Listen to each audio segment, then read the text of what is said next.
Attorney, healthcare policy expert, and author are just a few words that can be used to describe the multifaceted career journey of our guests on this episode. You're listening to the PHEC podcast, episode 357. The field of public health is so broad, overlapping multiple industries. With epidemiology at the core of public health, there are an unlimited number of ways to target specific populations, health conditions, environmental issues, and causes that matter most to you. My name is Dr. Huntley, and I'm the host here on the Public Health Epidemiology Conversations podcast. I'm an epidemiologist, consultant, and entrepreneur with over 20 years of experience in healthcare and public health. On this podcast, my guests and I engage in conversations that demonstrate the importance of public health and epidemiology across a variety of industries, helping you think outside the box and inspire greater positive impact in communities around the world. Now, let's dive into the topic of this brand new episode. Greetings, everyone, and thank you for joining me on this episode. Welcome to all of our first-time listeners of the podcast, and for our returning listeners, I appreciate you for being here. I will briefly tell you a bit about what I do through my company, and then I will introduce our amazing guests for this episode. I lead a public health and epidemiology consulting firm that supports large nonprofit organizations and government agencies that serve Black, Indigenous, and people of color, referred to as BIPOC communities. We are often invited to serve and support our organizations, and we're always honored to do so. We help our clients communicate their data and health information in plain language to the communities they serve. Of course, this type of support builds and strengthens relationships between the organizations and the individual community members, as well as the individual departments within some of our large organizations, because sometimes that's where we're needed most before we get to the community-facing work. Some examples of the type of support that we provide include podcast production, which is amazing. Of course, I'm biased. I love podcasting, but we often are able to provide the support to our organizations who use the podcasting medium to connect with their community. We also provide support through custom health reports and community health profiles, as well as some workshop facilitation that engages community leaders on specific topics related to health. And these specific topics are the ones that are most pressing to their community or organization. So if your organization serves BIPOC communities or is genuinely interested in building relationships with BIPOC communities, then please reach out to us through our website, drchuntley.com. We'd be happy to meet with you and explore how we might be able to support your organization. We'll also provide links to that in the description and show notes page as well. Now, my guest on this episode is an amazing guest. I say this all the time, but I think all of my guests are amazing. But let me just introduce her to you, and then I'll connect our conversation. Attorney, healthcare policy expert, author are all words that could be used to describe the multifaceted career journey of Kristi Guillory Reid. Kristi is a bold visionary with more than 20 years of experience in the public policy and legal sectors. She has garnered experience in all three branches of government, the private sector, and nonprofit organizations. Her unique skill set and expertise includes policy research, government relations, stakeholder engagement, and strategic communications. Kristi is known for her ability to help organizations clearly communicate their priorities to a variety of audiences and across a range of mediums. Her career began as a presidential management fellow, where she worked on health policy in the U.S. Department of Health and Human Services.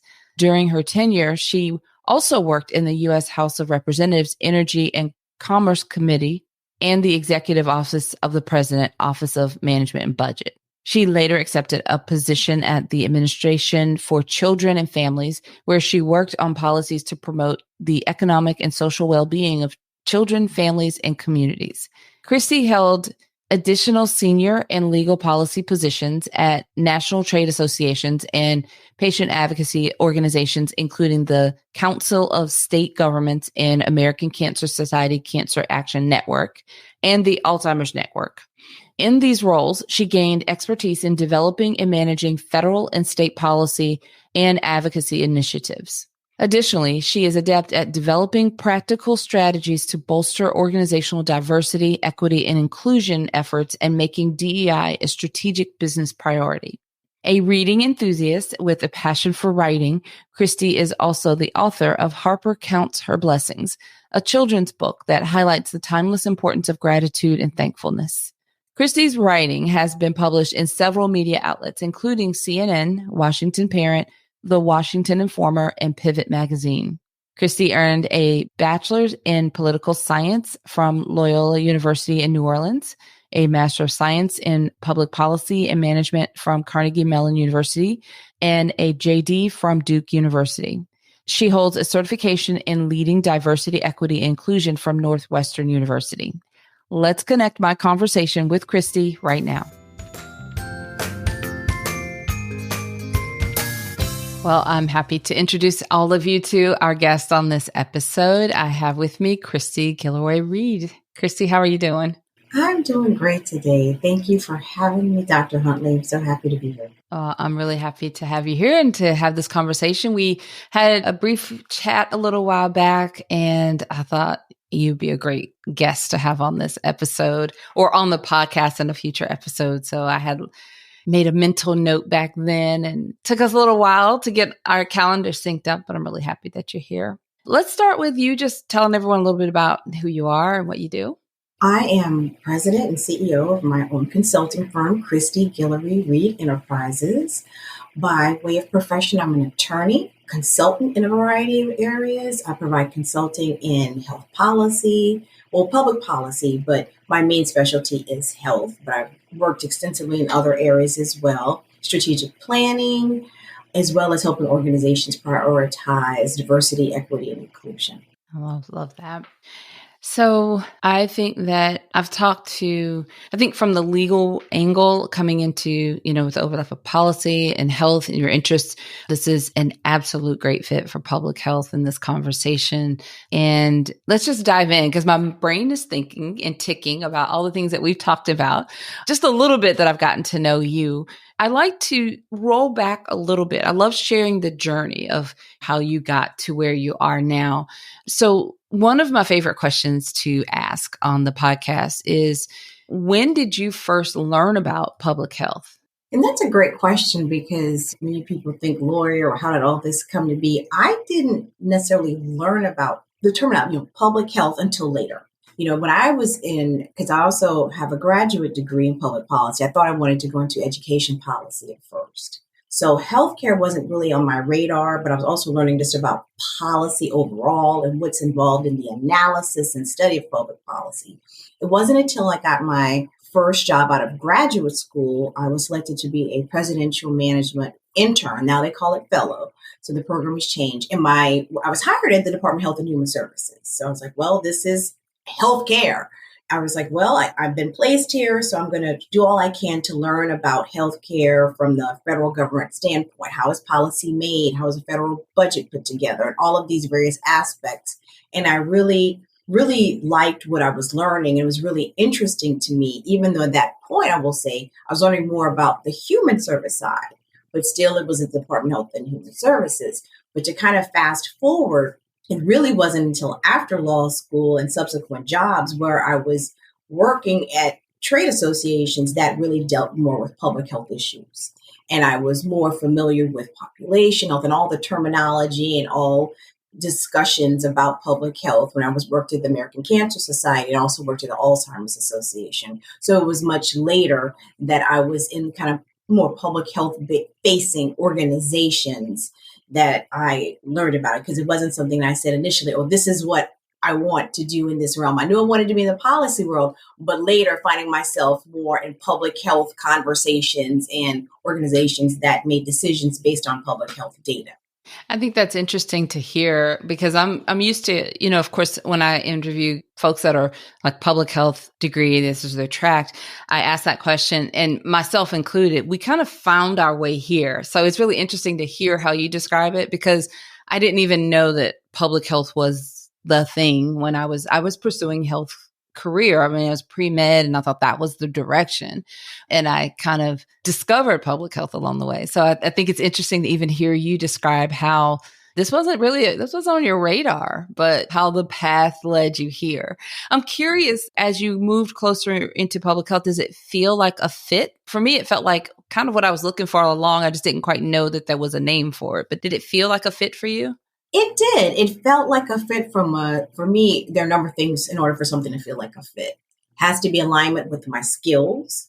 And I felt definitely I was prepared with the policy degree, the analytical rigor that I had gone through, and also from the legal standpoint, because I was working organizations where they're public health organizations, but my role sometimes was to look at regulations. So I was looking at regulations and commenting on proposed regulations, writing testimony, all of those things. But it also has to be a fit to me as a person, individually, but issues that resonate. And working at some of these organizations, of course, not everything in every job you love, but there were topics, particularly those public health issues that affect people of communities of color, that I found that resonated with me. And I understood either from a personal or a professional standpoint. So, yes, then I began to think, because even now it's like, oh, I am a public health advocate. Okay, I take this mantle and I'll run with it. So yeah. Yes, I love that too. I love that. For our consulting firm, we focus on supporting BIPOC organizations, and we are often invited to work with tribal organizations. And it is, like you said, I like the way you describe that fit, because it's very aligned. It's like, yes, this is just that. We talk about having the impact, but it is that passion driven, that impactful work. Like you feel like you've made a difference at the end of the day, right? You feel that the work that you're doing at the end of the day is better than when you started. Yes, that's great. Yeah, I like that.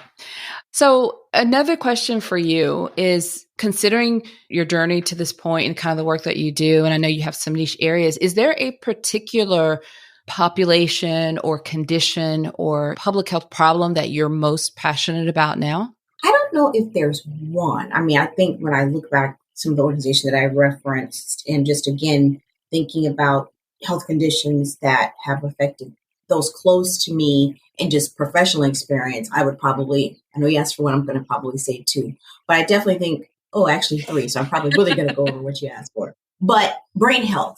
I definitely think issues pertaining to brain health right now, and I'm glad that this is becoming part of the conversation more as people are looking at what is causing issues pertaining to dementia and Alzheimer's, and ways that we can potentially help our brain health. And really, we all want longevity. We want that for our brains as well.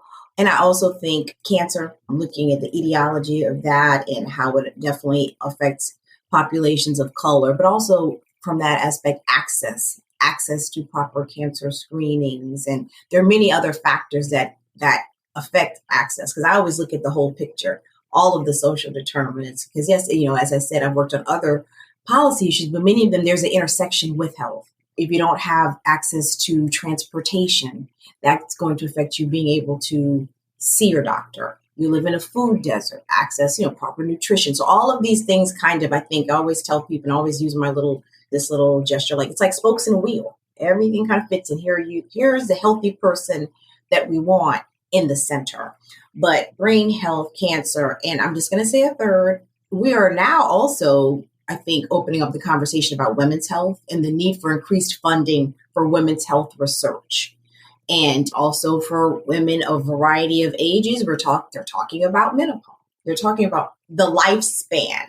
I think it's so important that there is increased attention to, it is not always a disease, but just what people go through. Hormones change, things change. What happens in a woman's life? So I'm loving all of the attention being paid to additional funding for, like I said, women's health research. And hopefully that translates into, again, better services and better health outcomes. Yeah. I'm making a side note because you just hit on something, not even knowing it. That's special interest for me. So we're going to have to follow up separate conversation. I won't get on a tangent right now, but it's under this women's health umbrella and this passion for policy and so forth. Okay. I look forward to it. Yes. I'm loving to hear all of this. So let's talk a little bit more about your consulting. Tell me more about who you serve and the type of services and how you help. I always say I am, say, what is your ideal customer, ideal client?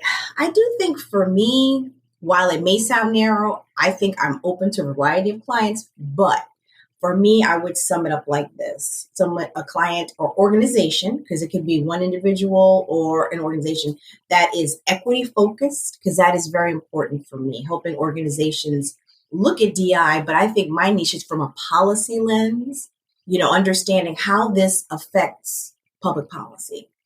As I said, equity focused, policy minded, because at the end of the day, I'd love to help organizations develop their advocacy and policy goals and how they can take those goals and translate that into increased engagement for their organization. Clients that are looking to make a difference, and again, there's that alignment between issues that I'm interested in and feel that I can help a client make a difference and their passion as well. Clients that truly want to pay it forward and want to put their money where their mouth is. That would be my dream client.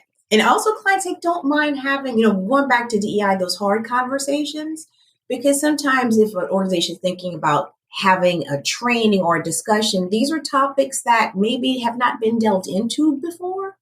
And it requires people to look inward, to examine their own biases. And I tell people they shouldn't be embarrassed or consider it an affront to say I'm a bias. We all have a bias. I love the color red. I'm biased, maybe over blue. But I mean, we all have a bias. So, but clients that aren't afraid to have these types of conversations. But in terms of the types of organizations I've assisted in the past, patient advocacy organizations, national public policy organizations, help organizations, additionally with strategic planning. So the type of organization, I'm very open to serving a wide variety. A lot of them have been in the healthcare realm, but like I said, those that are kind of really willing to, see where the rubber hits the road. I like that so much. And I completely get it. I feel the same way. And I think it's important. It's a really distinct differentiator because those organizations that really do have that genuine, sincere, like they may say, we're a mess, but we need your help. Or they may say, we don't even have a policy. We know we need to do something, but we need you to help us. Those are the ones that you feel like you pour all into and it's like all good ground. And they're willing to trust you and they're willing to trust your expertise. Like you said, some people don't know what they want. So part of it is to help them find it, but also help my guidance, but help them to kind of see their path themselves. Because after the engagement is over, they're still left to do the work. So, right. It's some of it's hand holding, but some of it's at some point kind of like a parent, like releasing that child into the world. Like, okay, now you can do it. You can do it too. Oh, I love that. Oh my goodness.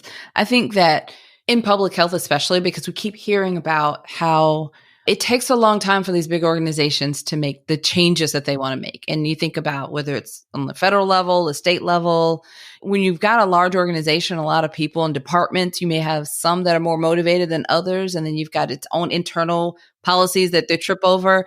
But ultimately, when you have a leader that's like, okay, we need to do this, we need to make these change. I hear a lot of conversations among those leaders that are like, we need to make these changes. It's kind of like we have this mess. We don't really know how to do it. We can't do it quickly. And then something happens, and then that leader shifts, and then everything's just kind of left stagnant. But I think that I can see where your expertise, especially you and your passion for this change, can be so beneficial in a lot of what we think of as our public health leading organizations, because they need someone who's got that real drive and passion, who cares and who really is invested. Like, this is a high priority because you're in it for the long haul. So regardless of what changes internally, you can see it through. And I think that that's needed, really needed, and for the kind of change that we need to see in public health.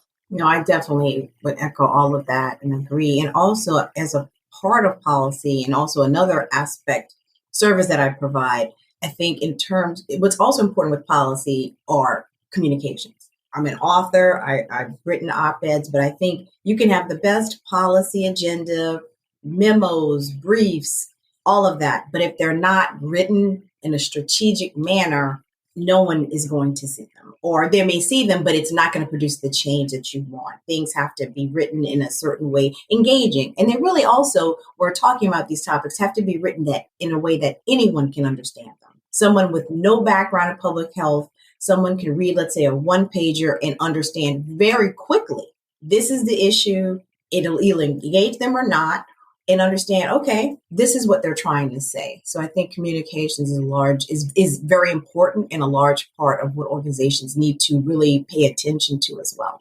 Yeah, that's a great add-on point there. So let's talk a little bit about, we talked a lot about the type of work and the customer and the client. Would you mind going a little deeper on your products or your services? How does someone decide, or how do they know they need to work with you? Or like, how do they know how to work with you? Like, what do your services or offers look like? Sure. In terms of offerings, many times I work with clients on national reports. For me, I will say the through line with a lot of my work is equity. It may not be, okay, because we want a report on equity, but it's something that I highlight.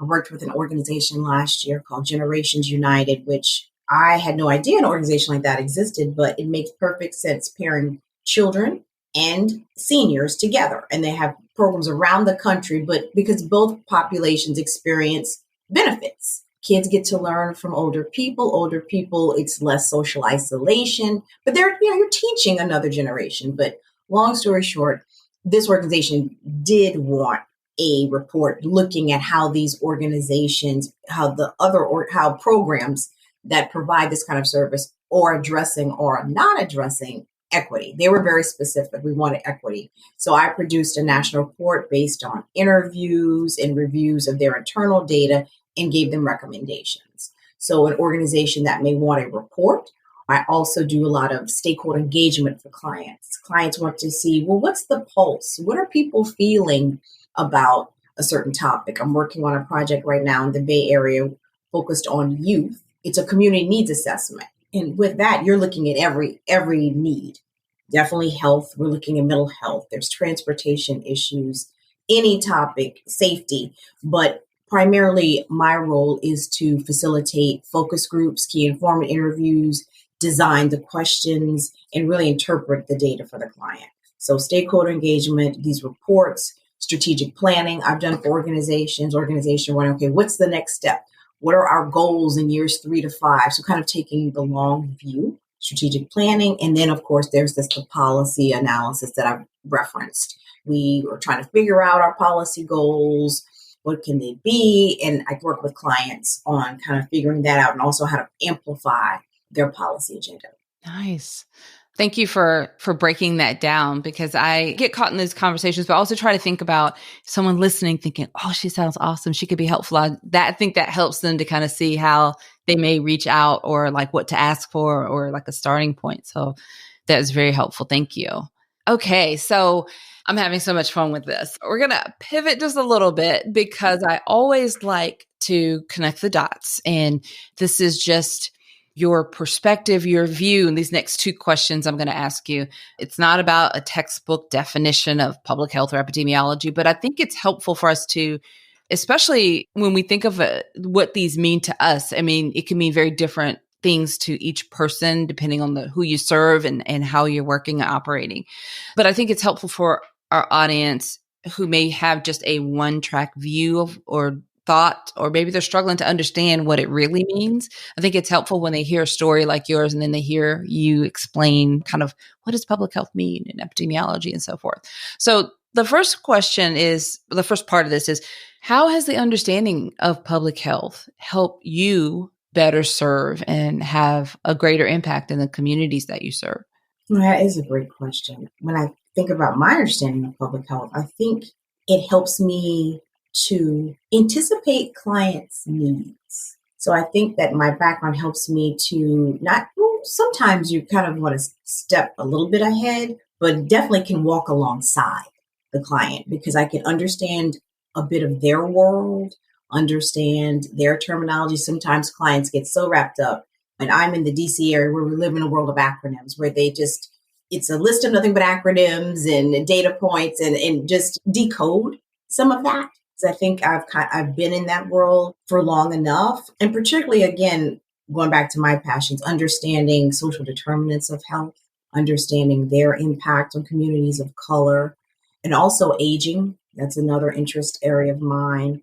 So really kind of helping, anticipating their needs and really helping them to distill that information for whatever audience or even internally or externally. Because sometimes clients, a lot of people think work is always external. Sometimes you have to almost help clients amplify their voice, whatever department you're working with internally.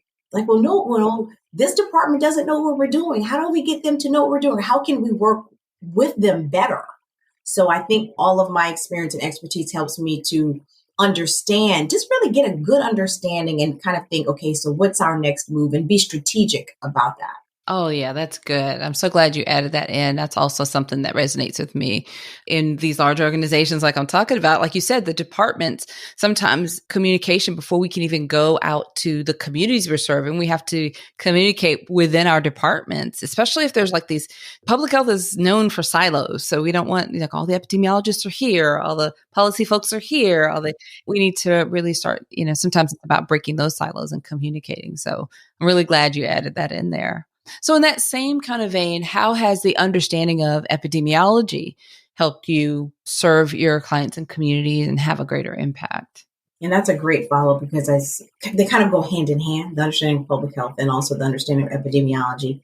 I think that helps me in understanding the importance of evidence-based policymaking, because you can write a product that's wonderful, but at the end of the day, it's going to it's evidence. And that's what people want. And some people, depends on you. You have to think about your reader. Some people just numbers people. They're going to flip through it. Where's the data? What's your source? So understanding the importance, sometimes you have to highlight certain data points at certain times and how all of that works. And I think also my experience working with, lack of a better term, these disease organizations has broadened and deepened my understanding of epidemiology, and also my ability to evaluate different strategies.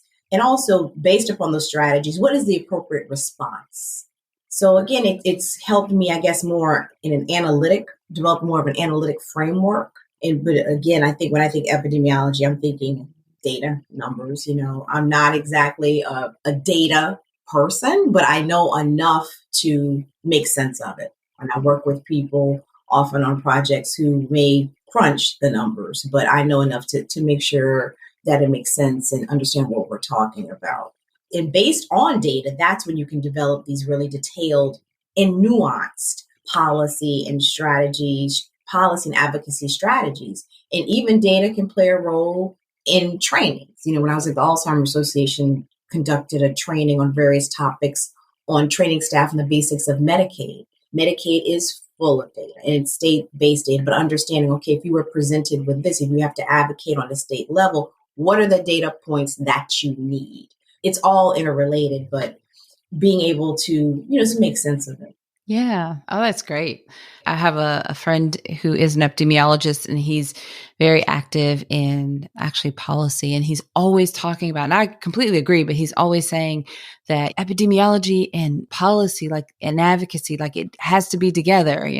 I love hearing you kind of share your view and perspective on that. So that was really great to hear you put it in your words from your view there. This has been so much fun. I've enjoyed getting to know more about you. This is fun. In hearing about your work, and my mind is thinking of more and more things and other people, like the person I just mentioned. I'm going to make sure that I connect you to. In fact, he's in your area, if I'm not mistaken, but we'll chat about that too. So I have just one more question for you, and then we can wrap up. But we have a very diverse audience of listeners of the podcast. So we may have students from undergrad all the way up to working on their doctorates. We could have early career professionals or senior career professionals and entrepreneurs. I mean, people that are from other industries that are curious about public health tune into these conversations because they get to understand more. So just kind of considering that diverse blend, I like to ask for a tip. So if there's someone who's listening and maybe they're interested in doing something similar to what you're doing, like moving more into policy advocacy, what bit of advice, if you could give them a tip or, a little tidbit, what would you share? And that's a great question. I think sometimes you always wonder, even when I was early in my career, I would have loved having something like this. Of course, podcast didn't exist, but I'm like, where was this when I needed it? I know. But I think I would probably, because I just look at my career and maybe say something that's not say unorthodox, maybe say something a little different. I would probably say, don't box yourself in one area, where a lot of times people think, okay, I have to develop this niche. Well, it is partly true. So yes, you do want to be known for a skill set, or let's say a niche area, because as I said, I'm in the DC area and people, it's very niche. You're the health person. You're this person. But I think what has been of benefit to me, my niche are those skill sets that I referenced before, the communications, policy analysis, all of that. But I can pivot to different areas of policy. While this is a public health podcast, as I said, let's say if I do need to turn my attention to, I don't know, something very different. I mentioned this project I'm doing about youth. I've had to learn about early childhood education. The subject may be different, but the skills are transferable. And I think that's what makes people marketable and also just more interesting. You have all of these varied experiences, but at the core, you've got that skill set. And some people may completely disagree, but this has worked for me and I love it. As I said, I'm a writer. I write children's books, but it's writing. So it's all of these different things. And also don't be afraid to try something new. Yeah. Oh my gosh, I love it. Love it. I'm going to take that advice if no one else takes it. Great. I've inspired one. Thank you so much. This has been a treat to have you on this episode. Of course, I will provide all the links to connect with you in the show notes for this episode. So our listeners I'll tell you in just a moment how to find the show notes page. But just briefly, what is the best way, if someone's listening, just curious, like the best way to connect with you? Is there a particular platform you hang out on, or where would you like people to go? Oh, that's a great one. I have a website for my business, but I think most easily how some people have found me, LinkedIn. It's my name. I can go ahead and spell it. Kristi, Kristi, Guillory, Guillory, Reid, Reid. My bio, some examples of my work are there, and that actually will lead them to my business website. And people have, sent me messages or connected with me. I think LinkedIn is a great way to find connection. Yeah, you mentioned my favorite platform. I love it. In fact, that's how we connected on LinkedIn. Oh, that's true. Exactly. See, it comes full circle. Yes, I love LinkedIn. And also, I'm going to add to, like I said, we'll have all these links in the show notes. But if you reach out to her on LinkedIn, make sure you add a message and let her know you heard her on this podcast. I think that's it. That would be great. Well, thank you so much for being my guest. And we're going to be in touch for sure. We're going to stay in touch. I think that would be great. And thank you so much for having me. I've enjoyed my time chatting with you today. I really hope you enjoyed that conversation as much as we did. And I encourage you to connect with Kristi. Learn more about the work that she's doing and some of the things that she discussed during our conversation. You can find the links to connect with her on the show notes page. And this episode number is 357. So if you go to phecpodcast.com, from there, navigate to episode 357, you'll find the show notes. One more thing before we go. Do you know of anyone, whether it's a student or career professional, who would be interested in learning about the creative and diverse ways that people are leading and serving in public health? Then please take a moment and share this episode with them. I'm sure they would be interested in hearing the conversation on this episode. And if you happen to be listening right now in one of the podcast apps, you can easily share this episode through a text or directly to social media. At the bottom of the show notes page, you'll also find the social media sharing buttons there, which are there to make it really easy for you to share this information and this episode with your network. All right, everyone. Until next time, have a fantastic rest of your day. Thank you for listening to the Public Health Epidemiology Conversations podcast. Visit phecpodcast.com to find the show notes for each episode and to learn how to work with me.